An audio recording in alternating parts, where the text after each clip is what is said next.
Good afternoon, welcome back to T3. In this week's review, we have a really nice little gaming X1650 Super. We're going to be putting it through its paces, doing some overclocking and seeing what it's all about. So sit back, relax and enjoy the show.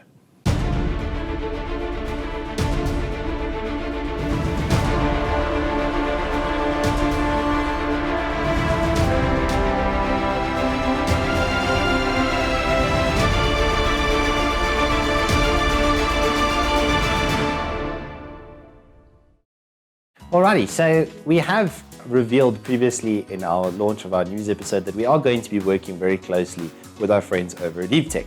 So they sent us over this little gaming X1650 Super.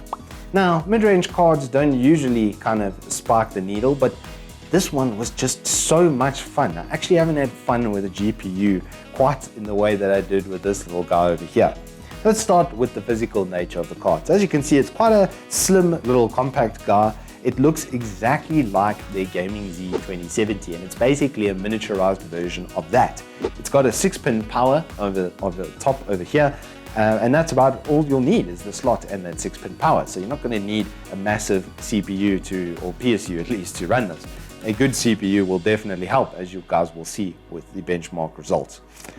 Speaking a little bit more further about the card, the only thing I maybe would have liked to see is a backplate. They did put in a strengthening beam on the side of the GPU over here, so it isn't going to sag. It looked very good inside the case. And this cooler did an amazing job. It only hit 59 degrees with me trying my best to get the most amount of overclock out of the card. And that's why I had so much fun with this, because of how it overclocked and how it performed. It didn't make any noise, just about. I had the fan curve maxing at about 50–55%. I do a 1-for-1 fan curve generally on cards to see kind of what their noise profile and that kind of stuff is going to be like while they're trying to squash the temps. Hello?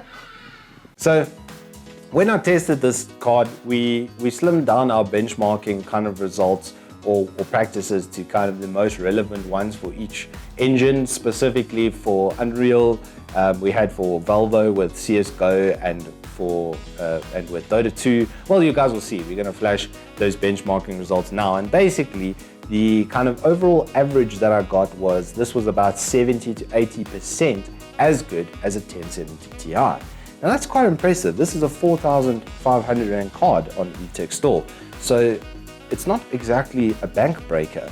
And like I said, the overclocking performance, I was able to get about 8–10% better performance out of the card. We put 140 megahertz on the core and 1050 megahertz on the memory. That's right, 1000 megahertz or 1 gigahertz extra speed out of the memory. Absolutely no problems. And the temp increased by 3 degrees on average. So it went from a whole 56 to a whole 59 degrees. So with a vicious overclock on this little card, even, just superb performance. But that's, it's a very quick kind of look at the card. Pause the benchmarks if you guys do want to see what we are talking about. But overall experience with this was just the most fun actually I've had. Because when you get these high-end cards, most of the time they're already clocked to 90–95% of their total capacity or performance. These smaller cards are such a good way, fun way to get into overclocking because it's relatively safe. There's no massive temperature performance kind of knock-off effect. It didn't thermal throttle. It held over 2000 megahertz on its core. I'm blown away by how good of an entry-level kind of mid-range product this is. So for 1080p, 60 frames per second, if that's your goal, this will play pretty much anything you want on max or very close to maximum kind of settings.